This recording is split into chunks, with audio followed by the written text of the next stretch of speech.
With all the comments that I see that say there's no advantage to a baitcaster. A baitcaster is for a guy who's trying to look cool, and the spinning reel is for guys who just want to get the job done. Hey guys, thanks for clicking on this one. I do appreciate it. I think you guys are going to like this one. Why would you use a baitcaster over a spinning reel, right? Spinning reel's a no-brainer. It's anyone can throw one. Almost no risk of really getting the tangle that you can't get out. And I don't see an advantage to a baitcaster over a spinning reel, right? That's what I hear over and over and over again online. And not just with new fishermen, guys who've been fishing for a very long time. So I think this video is going to help explain why someone would throw a baitcaster over a spinning reel. There's a lot of advantages, or a few advantages, but I'm going to start with the most important one. A baitcaster can throw very heavy line and get more distance than the same sized spinning reel with heavy line. So if you want to go heavy and you want a nice light tiny reel, that's what the baitcaster is for. There's 50-pound test on both of these. 50-pound braid. I wanted to get reels that are close to around the same size, and we're going to go through a few baits and I'm going to show you exactly why you want a baitcaster over a spinning reel. We're going to start with the spinning reel here. 50-pound test. Obviously I wouldn't put 50-pound test on a reel this small, but this is to kind of make a point, right? Brand new 50-pound. It's the same thing that's on those reels there. And let's see what she does. I'm going to give her a whip here now, all right? I'm just going to go straight. I have a little bit of a headwind, not much. 8-foot rod.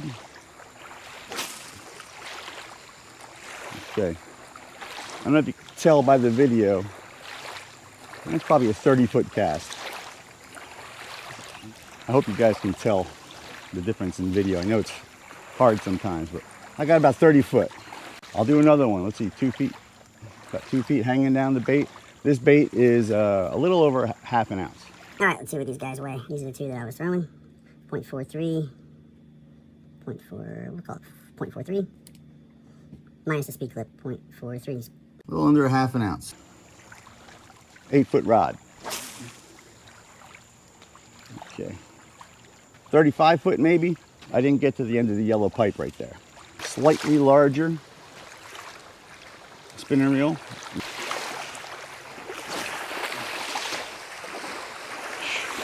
Ugh. 25 feet maybe. Try another one. You let go a little later. Try to get a line drive on it. Try this, line drive.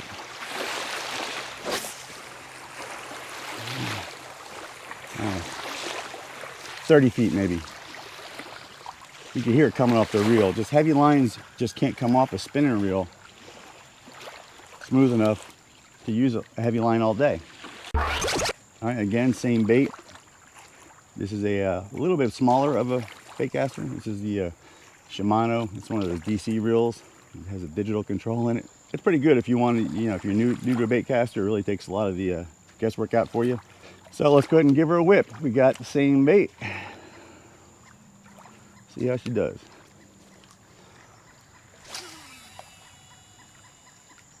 Woo! Man, I hope you guys can see the distance, or the difference, I should say. That easily went twice as far. That's the main advantage, is I can throw super heavy lines with a very light, small reel. And to be honest with you, I mean, it's a 50. I can go up to 90. I've used 90 before, and it casts almost the same. All right, let's try something a little different. Here's a Yazeri plug. This is 3/4 of an ounce. I wrote it on there. And let's go with the larger spinning reel. I think this gives us the best chance for a better cast. Now, I don't have a dog in this fight. I use spinning reels like everybody else, so I'm not trying to make one go further than the other. I'm just ripping them both as hard as I can right now. So overhand, as far as I can.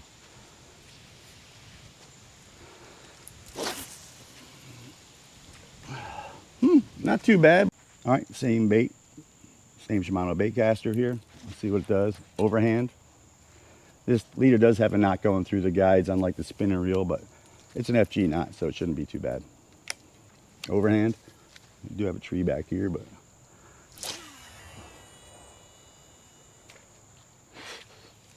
I mean, look at that, huh? Now I'm gonna guess that's 100 foot at least 100 foot. On the video, probably doesn't look like that, but it's well past the yellow pipe.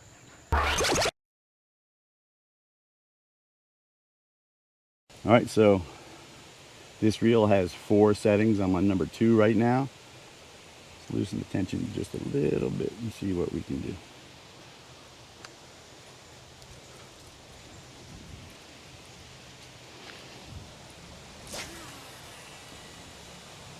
Woo! Good night. A little bit of a headwind.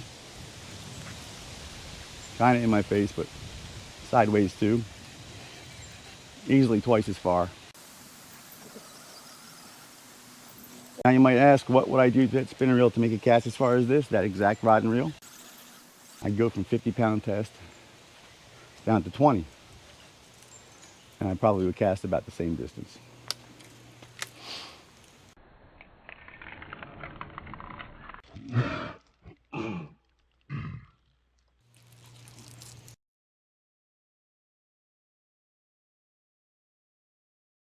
Like I said, I use both. There are times where a spinning reel is just better. If I go out and if it's a 20-mile-an-hour wind, I mean really, really whipping, I might want to grab a spinner reel quicker, because if I need, school breaks behind me, in front of me, I don't have to worry about the wind direction, right? Now, if the wind direction is not really a horrible problem, because if it is windy, you can just crank your brake up a little bit and you can still cast into the wind. But you might get more distance with the spinner reel, but you got to go up in size. You got to get a much bigger spinner reel with a much bigger spool size, so the line flows off easy. This can't cast this heavy line as far, as that spool diameter is so small that it makes a fart when it comes off. It just is so much friction and so much interference, that spool lip and the heavy line going across itself, that it just puts the brakes on and stops the bait. I surf casted a lot when I was younger, and you get those big gigantic reels and you can just whip for the moon and you don't have to worry about anything, especially with wind and stuff. But if you're going to make hundreds and hundreds of casts out there, I mean, this will it's just so light and so easy, so powerful, that there's massive advantages, if you ask me. Huge advantages for heavy line. Look at the largemouth bass guys. Why do they use bait casters with 60, 70, 80, 90-pound tests? Well, they're pitching big heavy jig and pig into mats, big floating mats or kelp. I mean, just heavy weed. And as soon as they feel that tap, they need to get that fish out. So that's when you see on TV in the tournaments, when a guy hooks a 2-pounder, they just skip them across the water up into the boat, because they're outfitted to catch those big tournament winning fish, those big suckers. So that's why most bass pros use a bait caster probably 75% of the time. Now in open water, they need to go light. Say the fish are, you need your shy gear, you need your stuff that's very ultra light. They'll downsize way down to 8-6-pound test. And that's where these reels really shine. I love bait casters for anytime I'm casting a bait and retrieving, cast and retrieve. I love a bait caster, I'm gonna say 75-80% of the time. But like I said, those light days where you need that really light line, is a little breezy out and you just want to be able to whip any direction with a small bait, grab a spinner bait, grab your spinner reel and go to work, man. Now, one thing in these videos, guys, I really want to be clear that just because this is the way I do it, it's not the end-all be-all way everyone should do it or they're stupid. No. I'm just showing you what I use, what works for me. And if you could tell me a better way that you've done, and you guys do it in the comments all the time, there's always something to learn. I've been fishing for a very long time. I was fortunate. I started guiding when I was 15. I'm 52 now. I mean, that's 37 years commercial fishing, or fishing for a living anyway. And I can take someone out who's only been fishing a year or two, and if I pay attention, I pick something up. I'm not kidding. Just different brains work differently, Don't be afraid to try. Don't be afraid to change. Don't be afraid to try new stuff. And if you screw up, you screw up. Well, hell, man, it's only fishing. We're not curing cancer out there and launching to the moon. We're just catching fish. If you have a better way, or any comments that can help somebody else, please put it in the comments. If you have a better idea, of any of these reels or rods or anything that can help another fisherman out, put it in the comments. Your experience is valuable. You've learned a lot. Share it around. We need to get the fishing industry building back up again instead of falling down. I see very few kids on the water, and it's sad to me, because fishing is so important. I don't know about everywhere, but in America here, in the East Coast where I fish, up north and down south, it's important for us to be able to do something that helps us connect with our family, you know, with our mother, our father. My mother was a fisherman. My dad learned how to fish about 6 months before I was born. So it's funny, he only had a couple years experience, but he taught me, and I took the ball and I ran like a son of a bitch. We need to get kids on the water.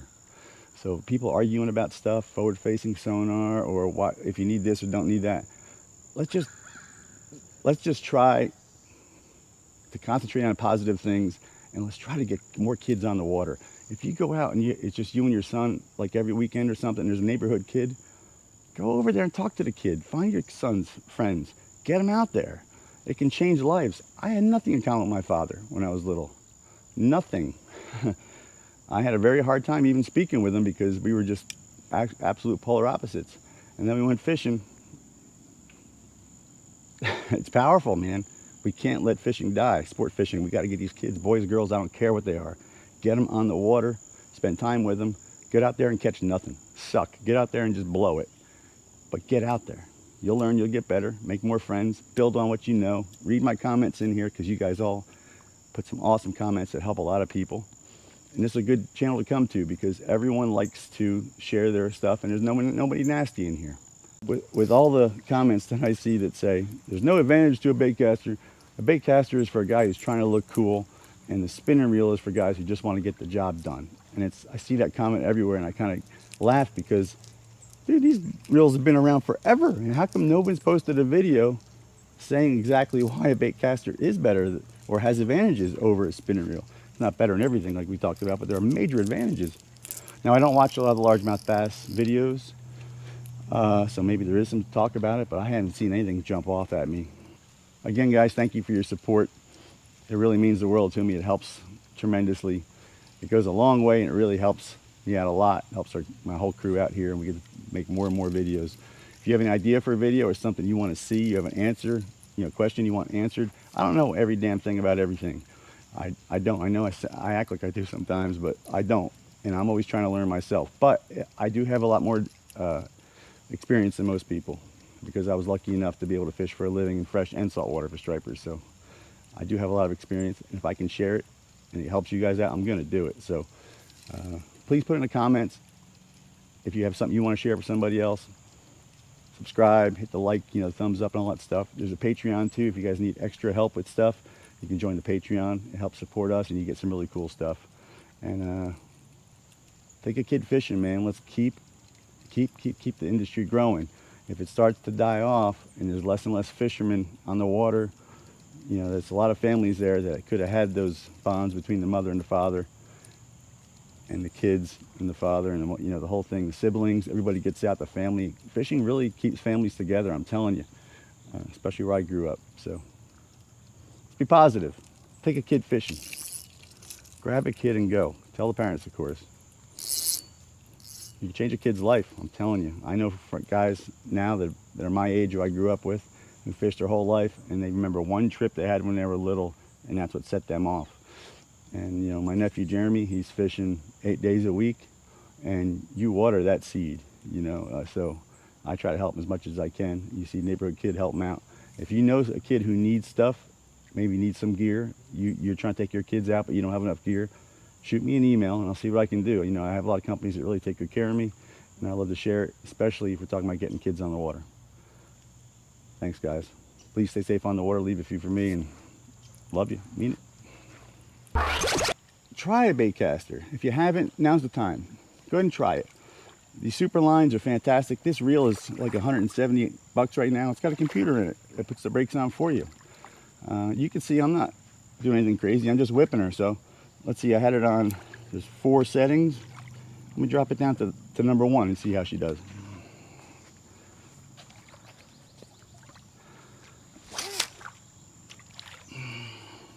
All right, for a whip that hard,